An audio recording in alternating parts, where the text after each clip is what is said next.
আজ মানুষকে দেখে যদি মানুষের লাগে এত ভয়, তবে আমি বলবো দুনিয়াটা পশুদের, মানুষের দুনিয়া তো নয়, মানুষের দুনিয়া তো নয়। মানুষের রূপ নিয়ে মানুষের মাঝে ঘরে, হায়নারে দল কত এখানে। মা বোনের ইজ্জত দ্বিধাহীন চিত্তে লুটে নিতে বাধা নেই যেখানে। জালিমের সন্ত্রাস চুপ করে সয়ে যাও, এই যদি রাষ্ট্রের আইন হয়, তবে আমি বলবো দুনিয়াটা পশুদের, মানুষের দুনিয়া তো নয়, মানুষের দুনিয়া তো নয়।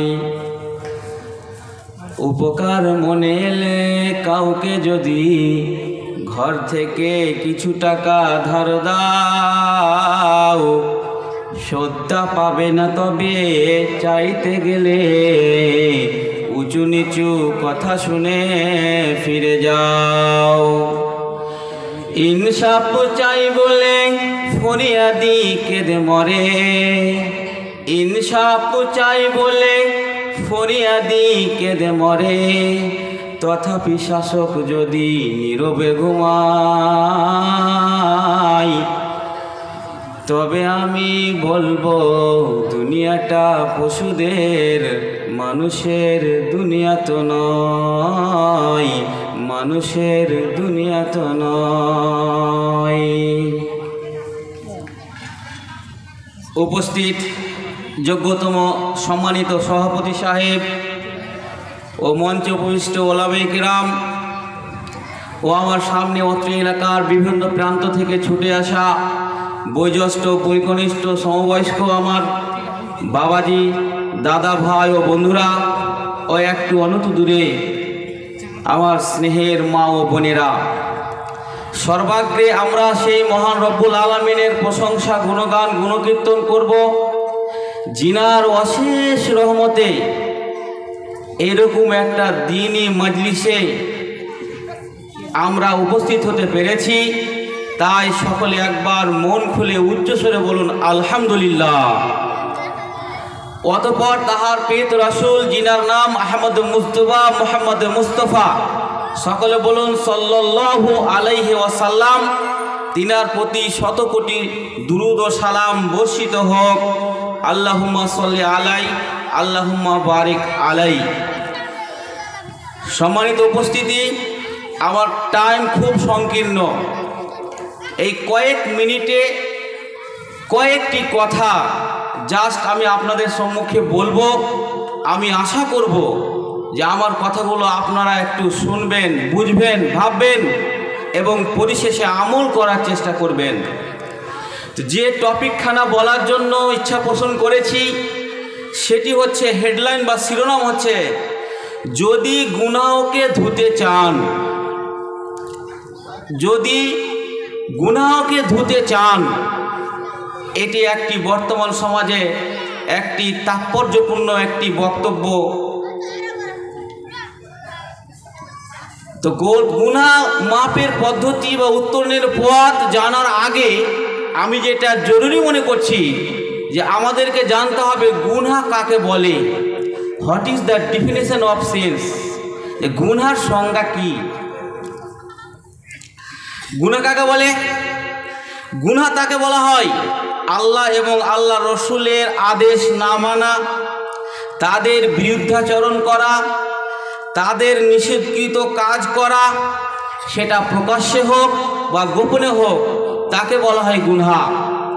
আল্লাহ তাআলা, আল্লাহ রসুল বললেন নামাজ পড়তে হবে, আপনি পড়লেন না, এটা একটা গুনাহর কাজ করলেন। রসুল বললেন তোমরা মদ খেও না, তোমরা নেশা খেও না, আপনি খেলেন, এটা একটা গুনাহর কাজ হলো। নবী করিম সাল্লাল্লাহু আলাইহি ওয়াসাল্লামের কাছে স্বয়ং পাপ এবং পুণ্যের সংজ্ঞা জানতে চেয়েছিলেন এক সাহাবী। যিনার নাম নওয়াজ বিন সামান, তিনি বলছেন যে আমি একবার নবী করিম সাল্লাল্লাহু আলাইহি ওয়াসাল্লামকে জিজ্ঞাসা করলাম আনিল বিররে ওয়াল ইসমে, যে নবী গো আপনি বলুন তো গুনাহ কাকে বলে, নেকি কাকে বলে?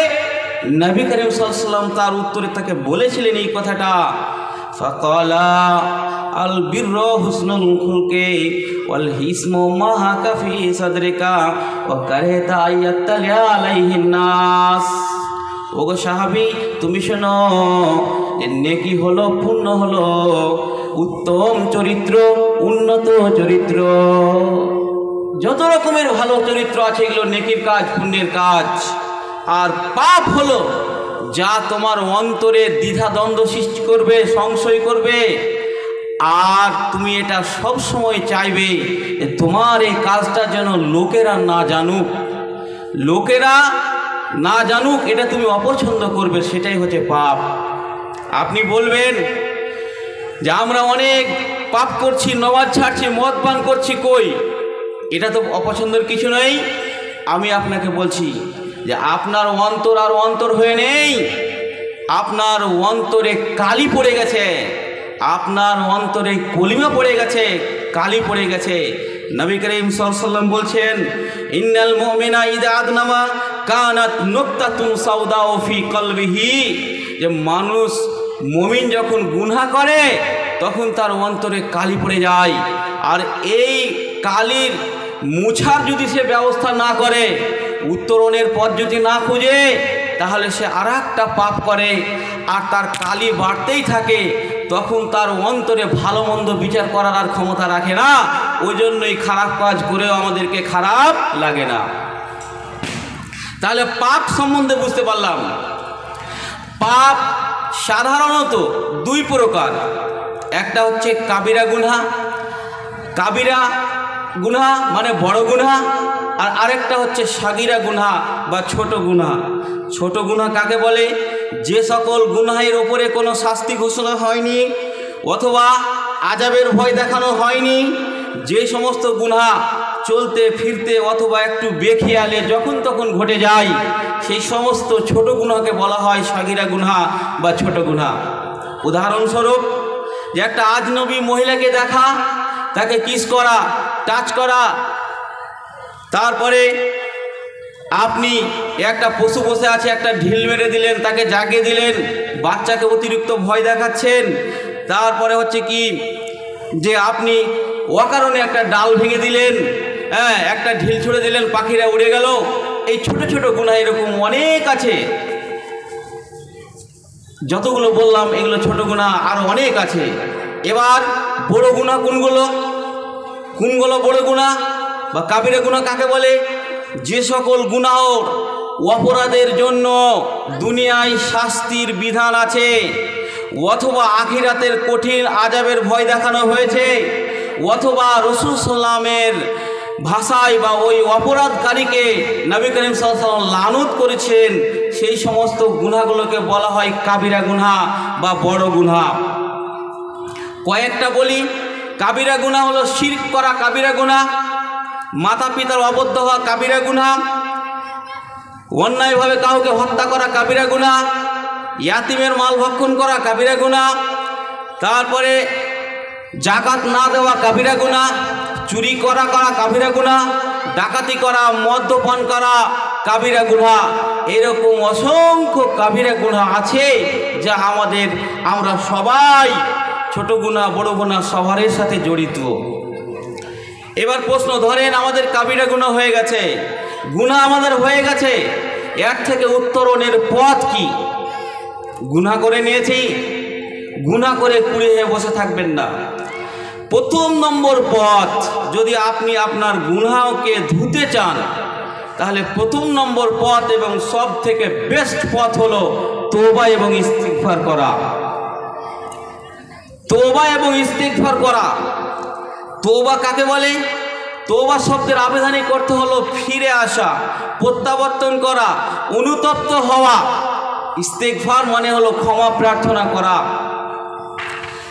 ইসলামী পরিভাষায় কোনো অন্যায় বা অপরাধমূলক কাজ হয়ে যাওয়ার পরে অনুতপ্ত হয়ে আপনি আল্লাহ তাআলার কাছে মাপ চাইছেন বা ক্ষমা চাইছেন, আর ভালো কাজ করার আপনি ইচ্ছা পোষণ করছেন, তাকে বলা হয় তওবা। আপনি কোনো সময় কোশ্চিনকালে নিরাশ হবেন না।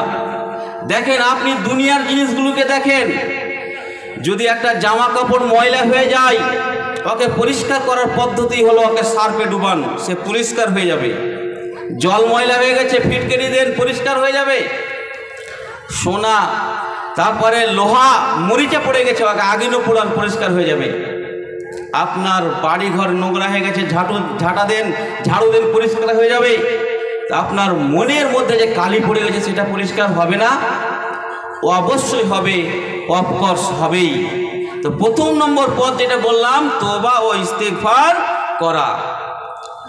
আল্লাহ তাআলা এই তওবা ও ইস্তেগফারের দিকে মানুষকে উৎসাহিত করেছেন, উদ্বুদ্ধ করেছেন।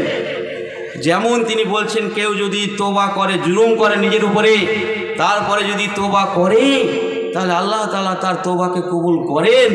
যেমন তিনি বলছেন, ফামান তাবা মিন বাদি জুলমিহি ওয়া আসলাহা ফাইন্নাল্লাহা ইয়াতুবু আলাইহি ইন্নাল্লাহা গফুরুর রহিম। অতঃপর যে ব্যক্তি জুলুম করে, যদি তার নাফসের উপরে যদি অত্যাচার করে, জুলুম করে, সে যদি কোনো পাপ কাজ করে নাই এবং তারপরে সে যদি তওবা করে এবং সংশোধন করে নাই, তা আল্লাহ বলছেন আল্লাহ তাআলা তার তওবাকে কবুল করবেন। আপনি অনুতপ্ত হয়ে অনুশোচনা করে আল্লাহর কাছে তওবা করবেন, আল্লাহ তাআলা তার তওবাকে কবুল করবেন। আল্লাহ তাআলা বলছেন, ফামাই ইয়ামাল ওমাই ইয়ামাল সুআ, যে ব্যক্তি মন্দ কাজ করবে এবং নিজের নাফসের উপরে জুলুম করবে, সে যদি আলসুম্মা ইস্তাগফিরিল্লাহ, অতঃপর সে যদি তওবা ইস্তিগফার করে, তাহলে ইয়াজিদিল্লাহা গফুরুর রহিমা, তাহলে সে আল্লাহকে পরম ক্ষমাশীল, অসীম দয়ালু পাবে।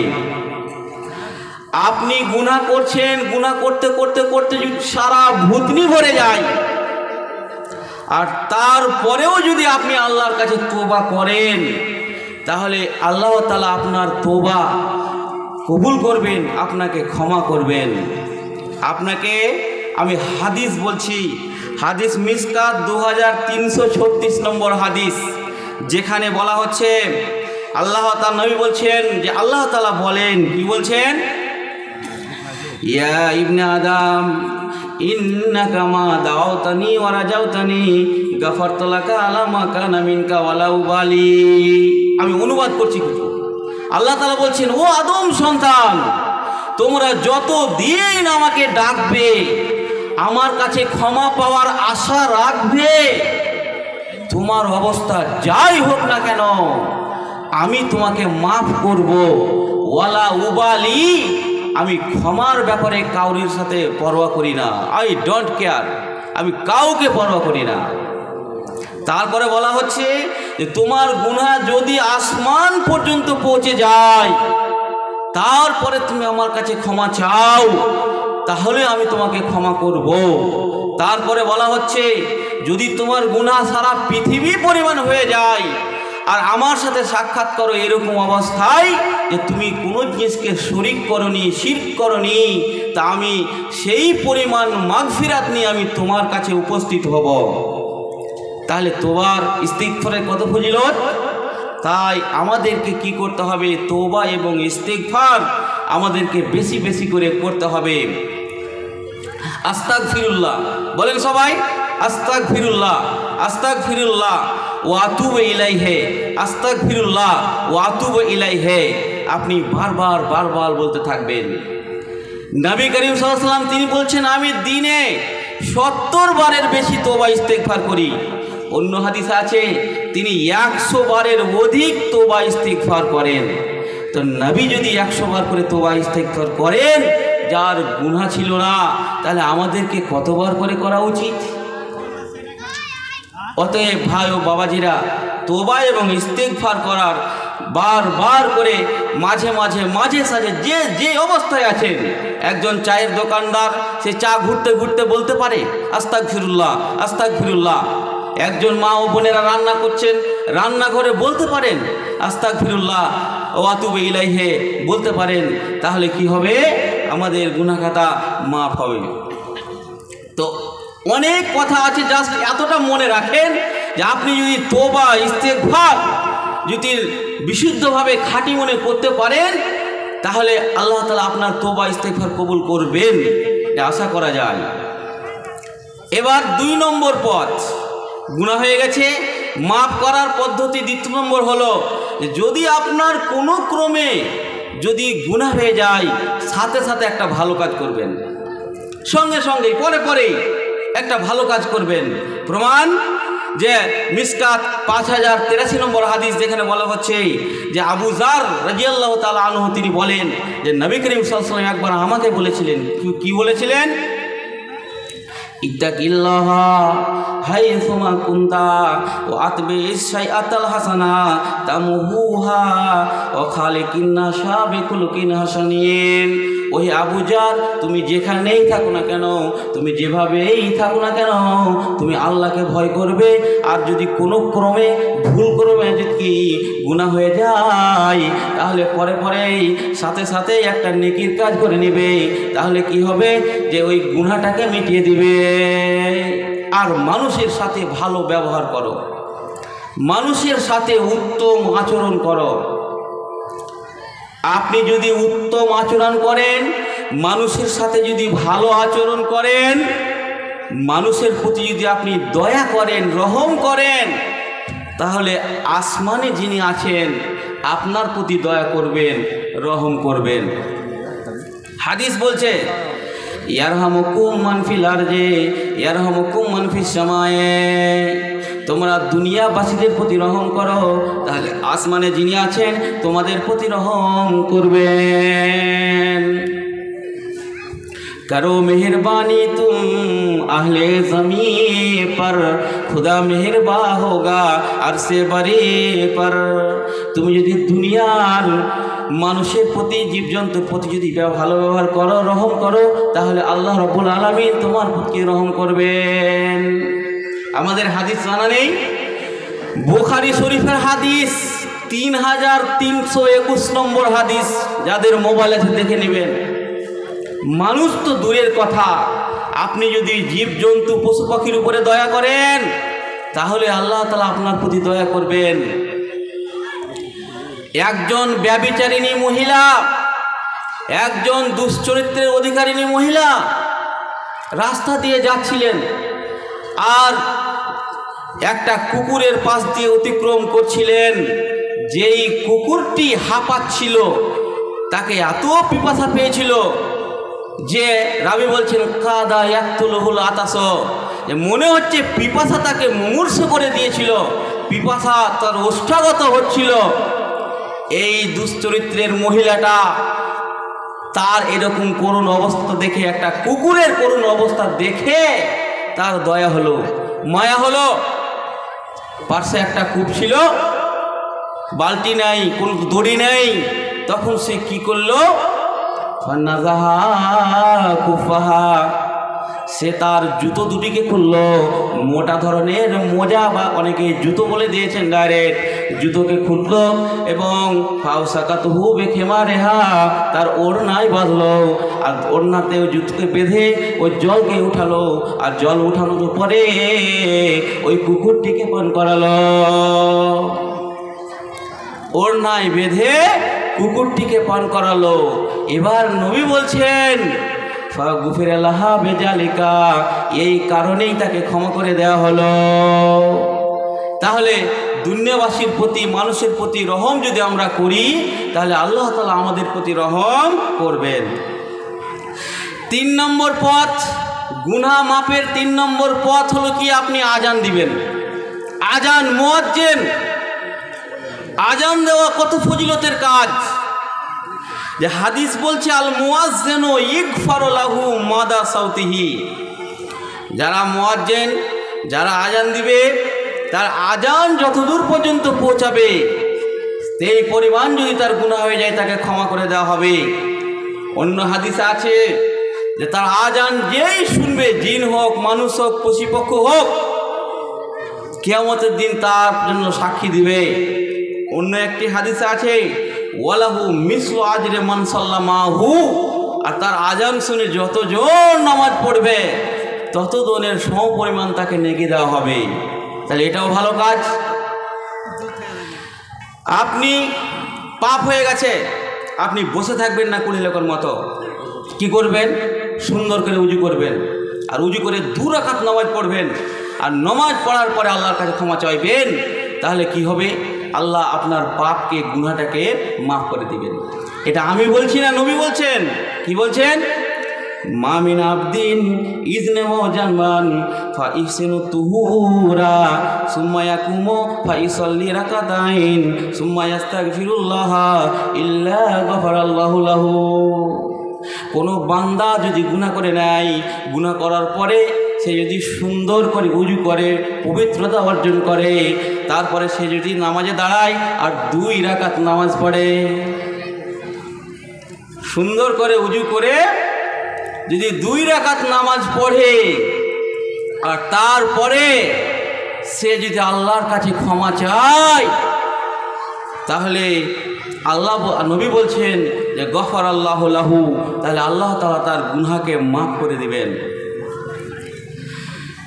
বর্তমান যুগের মানুষ এত ব্যস্ত মানুষ, নিজের কাজের জন্য আমরা কোথায় কোথায় যেতে পারি, 10 তলা বিল্ডিং, 15 তলা বিল্ডিং আমরা চাপতে পারি, কিন্তু হায়রে অভাগা জাতি, 3টা সিঁড়ি বেয়ে মসজিদে আমরা আসতে পারি না, আমরা নামাজ পড়তে পারি না। আল্লাহ আপনাকে শ্রেষ্ঠ করে জন্ম দিলেন কেন? শ্রেষ্ঠ হয়ে জন্ম লয়ে লজ্জা নাই যে তোরে, ভণ্ডামিতে মন পেতে শেষ ইমান নাই তোর ঘরে, রোজ হাসরের কঠিন দিনে খাটবে না তোর ছল, ও তুই দুনিয়াতে মানুষ হয়ে কেন এলি বল রে, কেন এলি বল? তোর আমলে যে আভাস মিলে যাবি রসাতল রে, যাবি রসাতল। তুই যেমন খাস রে নাদান, পশু তেমন খাই, বান্দেগি না থাকিলে দুয়ে কোনো তফাৎ নাই। কথাটা মোর উচিত কি না সত্যি করে বল, তোর আমলে যে আভাস মিলে যাবি রসাতল রে, যাবি রসাতল। আপনি যদি 5 ওয়াক্তের নামাজ পড়েন, মা বোনেরা, বাবাজিরা, ভাইরা, সবাইকে, সকলকে উদ্দেশ্য করে বলছি, যদি 5 ওয়াক্তের নামাজ পড়েন তাহলে ও ছোট ছোট গুনাহগুলো মাফ হয়ে যাবে। আল্লাহ নবী সব সময় বাস্তব জিনিসের উদাহরণ দিতেন যেন সাহাবারা বুঝতে পারে। তো নবীজি নামাজের ফজিলত বলতে বলতে বলছেন, শোনো, আর আইতুম লাউ আন্না নাহরান বিবাবি আদিকুম ইয়াগতাসিলু ফিহি কুল্লা ইয়াউমিন 5 মারাতিন হাল ইয়াবকা মিন দারানি শাইউন। তিনি সাহাবাদেরকে বললেন যে, ওহে আমার সাহাবারা, তোমরা শোনো, তোমাদের বাড়ির দরজার সামনে দিয়ে যদি একটা নদী প্রবাহিত হয়, একটা নহর যদি প্রবাহিত হয়, আর সেই নদীতে তোমরা যদি দিনে যদি 5 বার স্নান করো, 5 বার যদি গোসল করো, তো তোমাদের শরীরে ময়লা মাটি কি থাকবে? আচ্ছা, এই প্রশ্নটা আমি আপনাদের সামনে বলছি, যদি আপনি 5 বার গোসল করেন দিনে, আর শ্যাম্পু আর সাবান আপনি যদি ইউজ করেন, ময়লা মাটি থাকবে? থাকবে না। তো সাহাবারাও সেটা উত্তর দিলেন, ক্বালু লা ইয়াবকা মিন দারানি শাইউন, যে নবী গো, আমাদের শরীরে 5 বার যদি আমরা গোসল করি তাহলে কোনো ময়লা মাটি থাকবে না, কোনো খারাপ জিনিস থাকবে না। এবার নবী বলছেন, যেমনভাবে একটা লোক 5 বার গোসল করলে ময়লা মাটি থাকে না, ঠিক সেই রকমই ফাযালিকা মাসালুস সালাওয়াতিল খামসি ইয়ামহুল্লাহু বিহিন্নাল খাতায়া। সেই রকমই 5 ওয়াক্তের নামাজ যদি কেউ পড়ে দিতে পারে, তাহলে এই 5 ওয়াক্তের নামাজ পড়ার কারণে তার জীবনের ছোট ছোট গুনাহগুলোকে আল্লাহ রাব্বুল আলামিন ক্ষমা করে দিবেন। ছোট গুনাহ, বড় বড় গুনাহের জন্য আপনাকে তওবা ইস্তিগফার করতেই হবে। কারণ অন্য হাদিসে আছে, সালাতুল খামস আল জুমাতু ইলাল জুমআ রমজান ইলা রমজান মুকাফফিরাতুন বাইনাহা হুন্না। ইজা ইজতানাবাল কাবায়ের, যে এক জুমা থেকে আরেক জুমা, এক রমজান থেকে আরেক রমজান, মধ্যখানের মধ্যবর্তী গুনাহ মাফ হয়ে যাবে যদি সে কাবিরা গুনাহ থেকে বাঁচতে পারে। তাহলে নামাজ পড়লেও কি হয়, ছোট ছোট গুনাহগুলো মাফ হয়ে যায়। ছোট গুনাহ আপনাকে বলতে বলতে বলেছিলাম যে কোনো আজনবী মেয়েকে কিস করে নেওয়া, চুমা খেয়ে নেওয়া, এটাও ছোট গুনাহ। একবার একটা সাহাবী নবীর কাছে চলে এসেছেন, আর নবীর কাছে এসে তিনি বলছেন যে আমি একটা মহিলাকে কিস করে নিয়েছি।